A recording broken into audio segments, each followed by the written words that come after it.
యెహోషువపాతు ప్రార్థనలోని 7 విషయాలు ఈ దినం మనం జ్ఞాపకం చేసుకుందాం. మరి దేవుని లేఖన భాగం 2వ దినవృత్తాంతముల గ్రంథం 20వ అధ్యాయం 6వ వచనం నుండి 12వ వచన భాగం వరకు ఈ యొక్క చదవబడినటువంటి లేఖన భాగం మరి యెహోషువపాతు తను చేసిన ప్రార్థనలో 7 ప్రాముఖ్యమైన విషయాలు ఈ దినాన్ని మీతో నేను పంచుకోబోతూ ఉన్నాను. ఈ భాగంలో మనం చదివినప్పుడు దేవుణ్ణి స్తుతించడం ద్వారా, దేవుణ్ణి గణపరచడం ద్వారా, దేవుని మహింపరచడం ద్వారా, స్తుతి యాగం చేయడం ద్వారా మనము మన రక్షణ మార్గాన్ని దేవుని ద్వారా మనం పొందుతాం. మీకు మరొక చక్కని వాక్యాన్ని మీకు తెలియపరుస్తూ ఉన్నాను. 50వ కీర్తన 23వ వచనం భాగాన్ని చదువుదాం.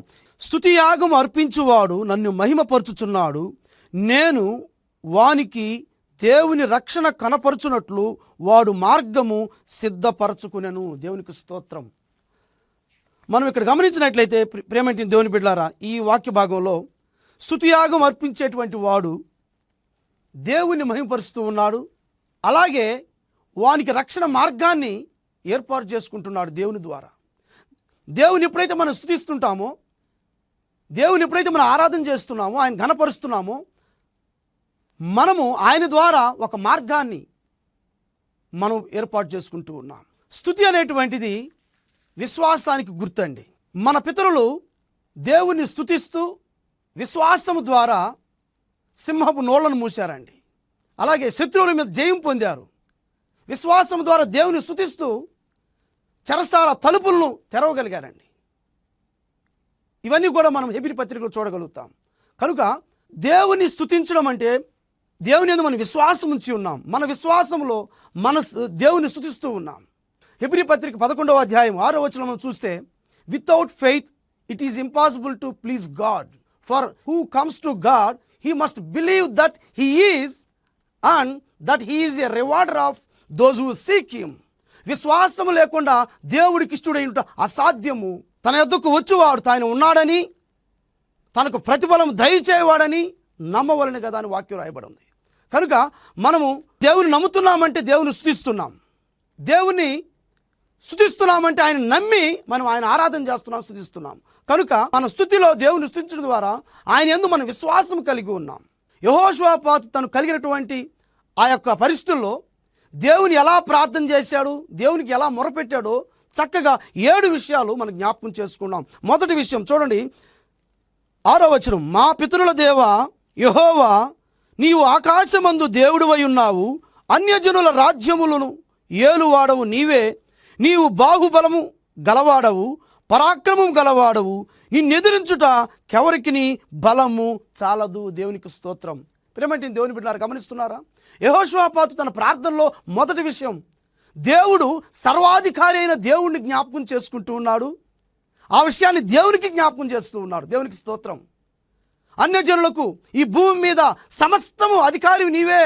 ఇంకొక విధంగా చెప్పాలంటే మన యేసయ్య మనకు నేర్పిన ప్రార్థన, పరమ తండ్రి అంటే పరలోకము నుండి సమస్త భూమండలాన్ని సమస్తమును ఏలేటువంటి వారు, పరిపాలన చేసేటువంటి దేవుడు మన యెహోవా దేవుడు. ప్రేమంటే దేవుని బిడ్డలారా, గమనించండి, ఆయన సర్వాధికారాన్ని యెహోషువపాతు జ్ఞాపకం చేసుకుంటున్నాడు. ఆయన సర్వశక్తిమంతుడని, ఆయనకి అసాధ్యమైనది ఈ భూమి మీద ఏమీ లేదని తను జ్ఞాపకం చేసుకుని దేవునికి జ్ఞాపకం చేస్తున్నాడు. అన్యజనులు కూడా ఏలేవాడు ఆయనేనంట. ఒక రాజును నిలబెట్టాలన్నా, ఒక రాజును కూలదేయాలన్నా, ఒక వ్యక్తిని అభివృద్ధిలోకి తీసుకురావాలన్నా, ఒక సంస్థను ఆశీర్వదించి గొప్ప స్థితిలో ఉంచాలన్నా దేవుడే తప్ప మరి ఎవడు చేయలేరని దేవుని వాక్యం ద్వారా మనం తెలుసుకుంటున్నాం. ఎందుకంటే సర్వాధికారి అయిన దేవుడు అవన్నీ అనుగ్రహించేటివాటండి, అవన్నీ చేసేటువంటి దేవుడు. యెహోషువపాతు ప్రార్థనలో మొదటగా సర్వశక్తిమంతైన దేవుని గురించి, సర్వాధికారాన్ని గురించి దేవుని స్తుతిస్తూ ఆయన జ్ఞాపకం చేస్తూ ఉన్నాడు. రెండవదిగా చూడండి, యెహోషువపాతు ప్రార్థనలో దేవుడు గత దినాల్లో చేసిన మేళ్లను దేవునికి జ్ఞాపకం చేస్తూ జ్ఞాపకం చేసుకుంటున్నాడు. 7వ వచనం. నీ జనులైన ఇశ్రాయేలీయుల ఎదుట నుండి ఈ దేశపు కాపురస్తులను తోలివేసి నీ స్నేహితుడైన అబ్రహాము యొక్క సంతతికి దీనిని శాశ్వతముగా నిచ్చిన మా దేవుడవు నీవే. దేవునికి స్తోత్రం. చూడండి, గత దినాల్లో ఎలాంటి మేలులు చేసి ఉన్నాడో అవి యెహోషువపాతు జ్ఞాపకం చేసుకుని దేవునికి జ్ఞాపకం చేస్తున్నాడు. దేవా, గత జీవితంలో నాకు ఇలా మేలు చేశావు, నాకు సహాయం చేశావు, మా పితరులకు మేలు చేశావు, మా గొప్ప కార్యాలు చేశావని దేవునికి తెలియపరుస్తూ జ్ఞాపకం చేస్తూ ఉన్నాడు. ఈ కార్యక్రమాన్ని చూస్తున్న ప్రియ సహోదరి సహోదరుడా, ఇప్పుడు నీకు ఎలాంటి కష్టతరమైన పరిస్థితుల్లో ఉండవచ్చు, ఈ సమస్య ఎలా తొలగిపోతుంది, ఈ బాధల నుంచి ఎవరన్నా బయటకు తీసుకొస్తారు, ఇది జరుగుతుందా జరగదా, దేవుడు నాకు సహాయం చేస్తాడా చేయడా అని దిగులు పడుతున్నావేమో, నువ్వు ముందుకు చూసి బాధపడుతున్నావేమో, భయపడుతున్నావేమో, నీకు ఒక విషయం తెలియపరుస్తున్నాను.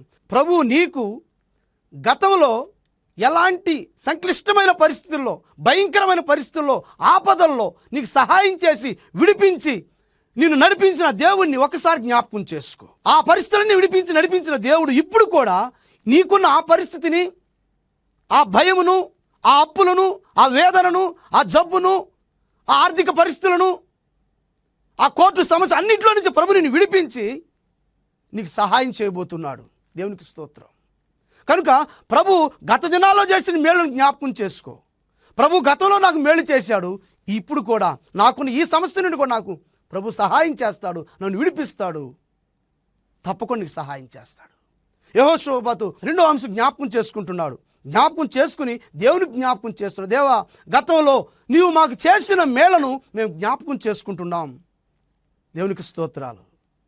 మనము యెహోషువపాతు ప్రార్థనలో 3వ విషయం నేర్చుకుంటూ ఉన్నాం. ప్రియులారా, జ్ఞాపకం చేసుకోండి. యెహోషువపాతు ప్రార్థనలో 3వది ఆయన వాగ్దానాన్ని జ్ఞాపకం చేసుకోవడం. 3వదిగా చూడండి, 9వ వచన భాగం. నీవు ఆలకించి మమ్మను రక్షించుదువని అనుకుని ఇచ్చట నీ నామ ఘనత కొరకు ఈ పరిశుద్ధ స్థలమును కట్టించిరి, నీ పేరు ఈ మందిరమునకు పెట్టబడిను కదా. దేవునికి స్తోత్రం. యెహోషువపాతు ప్రార్థనలో ఆయన వాగ్దానాన్ని జ్ఞాపకం చేసుకుంటూ ఉన్నాడు. దేవుడు చేసినట్టు వాగ్దానం అండి, ఆయన చెప్పిన మాట నీ జీవితంలో తప్పకుండా నెరవేరుస్తాడండి. హెబ్రీ పత్రిక 10వ అధ్యాయం 36వ వచనం ప్రకారంగా నీవు ఆ యొక్క వాగ్దానాన్ని నీ జీవితంలో పొందుకుని దేవుడు నీ జీవితం నెరవేర్చాలంటే ఓర్పు కలిగి దేవుని చిత్త కేంద్రం నిలబడి ఆయన ప్రకారంగా నువ్వు నడిచినప్పుడు, ఆయనకు లోబడి నువ్వు నడిచినప్పుడు ఆ వాగ్దానాన్ని ప్రభు నీ జీవితంలో జరిగించేవాడుగా ఉంటూ ఉన్నాడు. దేవుడు చెప్పిన మాట ఏది కూడా నిరర్ధకం కాదండి. నీ జీవితంలో ప్రభు కార్యం చేస్తాడంటే తప్పకుండా ఆయన చేస్తాడండి. ఆయన అబద్ధం ఆడడానికి నరపుత్రుడు కాదండి. మనుషులైతే అబద్ధం చెప్తారు కానీ, సహాయం చేస్తానని సహాయం చేయకుండా తప్పించుకుంటారు కానీ, నీకు మేలు చేస్తానని చేయకుండా తప్పించుకుంటారు కానీ, ఆయన దేవుని కుమారుడు అండి. ఆయన మాట చెప్తే తప్పకుండా నీ జీవితంలో నిర్వర్తించేవాడుగా ఉన్నాడు. ఆయన నీకు వాగ్దానం ఇస్తే ఆ వాగ్దానాన్ని నీ జీవితంలో జరిగించేటువంటి దేవుడై ఉన్నాడు. చాలామంది కొత్త సంవత్సరం వచ్చినప్పుడు ప్రతి ఒక్కరు కూడా వాగ్దానాలు తీసుకు ఉన్నారు. తప్పకుండా ప్రియ సహోదరి సహోదరుడా, ప్రభు తప్పకుండా ఆ వాగ్దానాన్ని నీ జీవితంలో నెరవేర్చించే దేవుడై ఉన్నాడు మన దేవుడు. తప్పనిసరిగా ఆ ఇచ్చిన వాగ్దానాన్ని బట్టి నువ్వు స్తుతించాలి. ఆ వాగ్దానాన్ని ఈ సంవత్సరం నీ జీవితంలో ఆయన జరిగించేటువంటి వాడుగా ఉన్నాడు. ఆ వాగ్దానమే కాదండి, దేవుని లేఖన భాగాన్ని ప్రతి నిత్యం చదువుతున్నప్పుడు, మనం ధ్యానించేవారుగా ఉన్నప్పుడు ప్రభువు మాట అనేకమైన ప్రతిరోజు కూడా ఆయన వాగ్దానంతో మాట్లాడుతూ ఉంటాడు. ఆయన వాక్యం ద్వారా మాట్లాడుతుంటాడు. అనేకమైన వాగ్దానాలు ఇస్తూ ఉంటాడు. అవన్నీ కూడా నీ జీవితంలో జరిగించేటువంటి దేవుడుగా ఉంటూ ఉన్నాడు. ఆయన మనకు వాగ్దానం ఇచ్చేటువంటి దేవుడుగా మనం జ్ఞాపకం చేసుకోవాలి. ప్రియ దేవుని బిడ్డలారా, మరి యెహోషువపాతు ప్రార్థనలో వాగ్దానాన్ని జ్ఞాపకం చేసుకుంటూ ఉన్నాడు. ఆయన దేవుడిచ్చిన వాగ్దానాన్ని మాటి మాటికి జ్ఞాపకం చేసుకుంటూ ఉన్నాడు. మనం చేసే ప్రార్థనలో మనము ఆయన ఇచ్చినట్టు వాగ్దానాన్ని పట్టుకొని ఎత్తి చూపించి మనం ప్రార్థించేవారుగా ఉండాలి.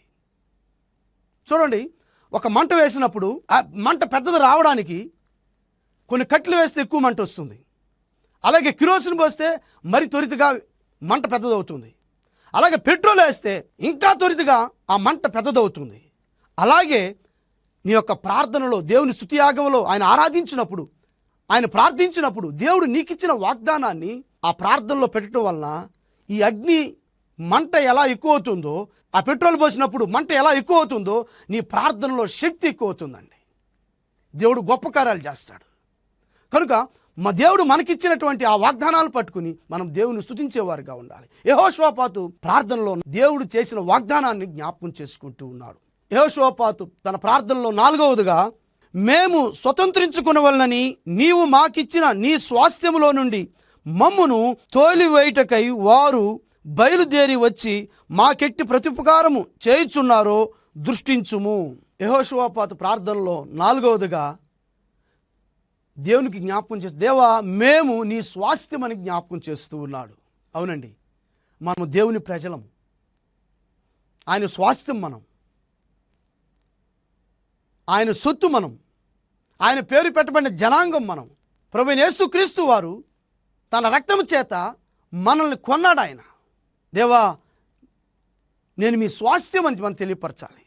నేను మీకు చెందిన వారమయ్యా, మీ బిడ్డలమయ్యా, నీ ప్రజలమయ్యా, నీ రక్తం చేత మమ్మల్ని కొన్నవాడు ఆయన. ప్రభు రక్తం చేత మనల్ని కొన్నటువంటి దేవుడు ఆయన.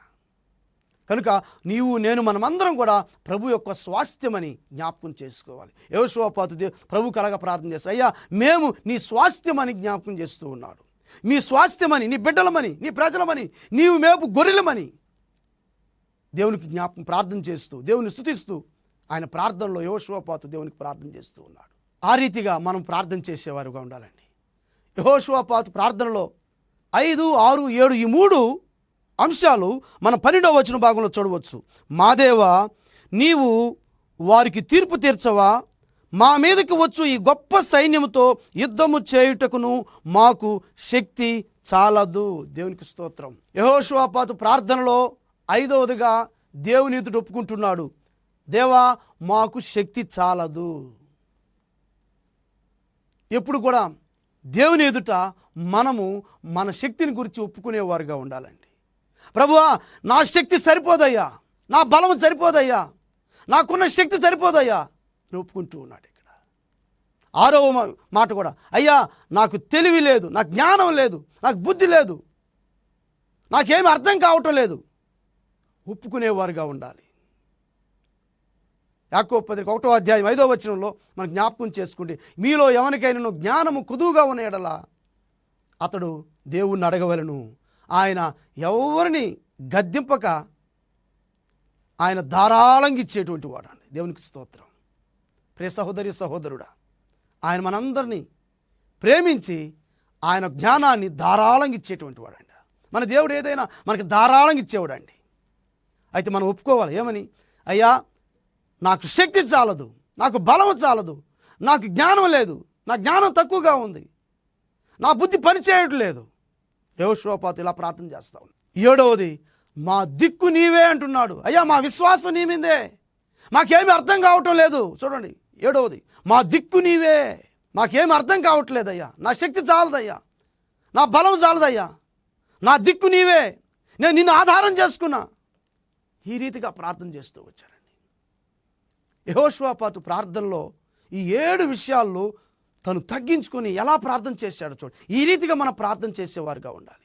ప్రియ సహోదరి సహోదరుడా, ఈ 7 మాటలు మనం ప్రార్థనలో ఉన్నట్లయితే దేవుడు అద్భుత కార్యం చేస్తాడు. తర్వాత వచ్చిన మన భాగంలో మనం చూస్తే యెహోషువపాతు ఎలా తన శత్రువుల మీద జయం పొందుతాడు చూడండి. 22 వచనం 21 వచనం చూస్తే అక్కడ యెహోషువపాతు ఒక గాయక బృందాన్ని ఏర్పాటు చేస్తాడండి. యెహోవా కృపను గూర్చి మాట్లాడుతూ, యెహోవాను స్తుతిస్తూ స్తోత్రం చేయడానికి, ఆయన గణపరచడానికి, పాటల ద్వారా మహిమపరచడానికి ఒక గాయక బృందాన్ని ఏర్పాటు చేస్తాడు. యుద్ధానికి పోయేదానికి ఆయన ఆ విల్లులు, బాణాలు, ఆ సామగ్రి అంతా పక్కన పెట్టి ఒక గాయక బృందాన్ని సిద్ధపరిచి యెహోవాకు పాట పాడుతూ, యెహోవా కృపను గూర్చి, ఆయన సహాయాన్ని గురించి, ఆయన మేలును గురించి స్తుతిస్తూ స్తోత్రిస్తూ ఆయన గణపరుస్తూ శత్రువుల మీద జయాన్ని పొందాడు. దేవునికి స్తోత్రం. ప్రియ సహోదరి సహోదరుడా, నీ ఎదుట భయంకరమైనటువంటి శత్రు సమూహం నిలిచి ఉన్నారా? అనేక సమస్యలు నీ ఎదుట నిలిచి ఉన్నాయా? నువ్వు చెప్పుకోలేని సమస్యలతో బాధపడుతున్నావా? ఈ సమస్యల్లో నుంచి నేను ఎవరు విడిపిస్తారనుకుంటున్నావా? ఎవరు విడిపినక్కర్లేదండి. కీర్తన భాగం 50వ అధ్యాయం 23వ వచనం ప్రకారంగా, స్తుతియాగం చేయువాడు దేవుని స్తుతిస్తూ తనకు రక్షణ మార్గాన్ని ఏర్పాటు చేసుకుంటున్నాడు. నీవు దేవుని స్తుతిస్తే, దేవుని ఆరాధిస్తే, దేవుని గణపరిస్తే దేవుడు నీ జీవితంలో అద్భుతం జరిగిస్తాడు. నువ్వు ఎవరి గురించి ప్రార్థన చేస్తున్నావో వారి జీవితంలో అద్భుతం జరిగిస్తాడు. ఏ విషయంలో దేవుని స్తుతిస్తున్నావో, ఏ విషయంలో నీ హృదయం వేదన పడుతుందో, ఏ విషయంలో నీ మనసులో నెమ్మది లేకుండా బాధపడుతున్నావో దాని విషయంలో దేవుడు నీకు జయాన్ని అనుగ్రహిస్తాడు, గొప్ప కార్యం జరిగిస్తాడు. చూడండి, దావీదు దేవుని స్తుతిస్తుండగా సౌలు మీద దురాత్మ వెళ్ళిపోయిందండి. పౌలు శీలలు అర్ధరాత్రి సమయంలో దేవుని స్తుతిస్తూ ఆరాధిస్తుండగా ఆ తలుపులన్నీ తెరవబడ్డాయండి. యోనా దేవుణ్ణి చేప కడుపులో నుండి స్తుతిస్తూ ఆయన కనపరుస్తుండగా చేప కడుపులో నుంచి బయటికి వచ్చాడు. దేవునికి స్తోత్రం. ప్రియ సహోదరి సహోదరుడా, యెహోషువపాతు తను యుద్ధం చేయకుండా యుద్ధ సామగ్రి ప్రక్కన పెట్టి ఒక గాయక బృందాన్ని ఏర్పాటు చేసి ప్రభువుని స్తుతిస్తూ ఆయన కృపను గురించి ఆయన మేళ్లను గురించి ఆయన ఘనపరుస్తూ శత్రువుల మీద జయం పొందాడు. దేవునికి స్తోత్రం. నీ జీవితంలో నీ ఎదుట ఇప్పుడు ఏమైనా సమస్య ఉందా, వ్యాధి ఉందా, అది ఏదైనా సరే, ఆర్థిక సమస్య అయినా సరే, అది కోర్టు సమస్య అయినా సరే, నీకు రాత్రి మొగుళ్ళు దాని గురించి ఆలోచిస్తూ వేదన చెందుతున్నావా? ఒక్కటే మార్గం, దేవుని స్తుతించండి, దేవునికి స్తుతి యాగం చేయండి. దేవుడు నీకు రక్షణ మార్గాన్ని కలుపు చేస్తాడు, నీకు మార్గాలు సరళం చేస్తాడు. చూడండి, యెహోషువపాతు ప్రార్థన చేసి శత్రువుల మీద జయం పొంది 3 దినాలు వాళ్ళు దోచుకున్నారంట. అక్కడ శవముల దగ్గర వాళ్ళు మోయలేనంత తీసుకొచ్చారంట. ఆ ధనంతో ఇశ్రాయేలులు బహుధనవంతులు అయ్యారని రాయబడింది. అక్కడ బహుధనవంతులుగా గొప్ప వాళ్ళు అయ్యారంట. వాళ్ళు మోయలేనంతగా దోచుకొని వచ్చారంట. ప్రియ సహోదరి సహోదరుడా, నువ్వు ఏ విషయంతో బాధపడుతున్నావు, దుఃఖిస్తున్నావు నాకు తెలియదు, కానీ ప్రభు వాక్యం నీతో సూటిగా మాట్లాడుతుంది.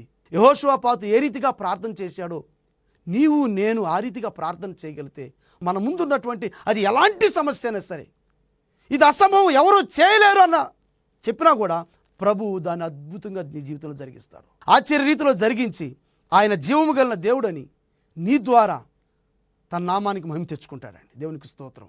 First you have to faith, first you have to believe, you have to trust. మొదటగా ఆయన నువ్వు నమ్మాలి, ఆయన స్తుతించాలి, ఆయన సర్వశక్తిమంతుని దేవుడని నమ్మాలి. ఆయన నీ జీవితంలో గతంలో చేసిన మేలుల గురించి నీ ప్రభువుని ఘనపరచాలి. ఆయన ఇచ్చిన వాగ్దానాలు నమ్మాలి. మనము ఆయన స్వాస్థ్యమని నమ్మాలి, ఆయన సొత్తని నమ్మాలి.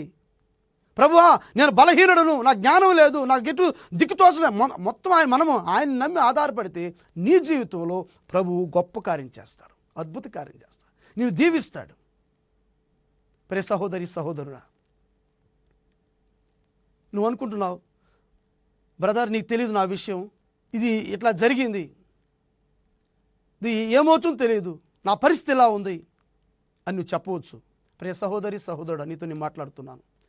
ప్రభు చెప్తున్నాడు, నీకు ఏమీ జరిగినా సరే, అది ఎంత నష్టం వాటిల్లినా సరే, ఎంత నువ్వు పోగొట్టుకున్నా సరే, నీకు మరి ఇంకేమైనా జరిగినా సరే, దాని అంతటిని ప్రభు నీకు మేలుగా చేయబోతున్నాడు, ఆశీర్వాదకరంగా చేయబోతున్నాడు, నీకు దీవెనకరంగా చేయబోతున్నాడు. ఎందుకంటే ఆయన సర్వశక్తిమంతుని దేవుడు. మనం బాధపడుతున్నప్పుడు, మనం దుఃఖిస్తున్నప్పుడు ఆయన చూస్తూ ఊరకుండే దేవుడు ఎంత మాత్రం కాదు.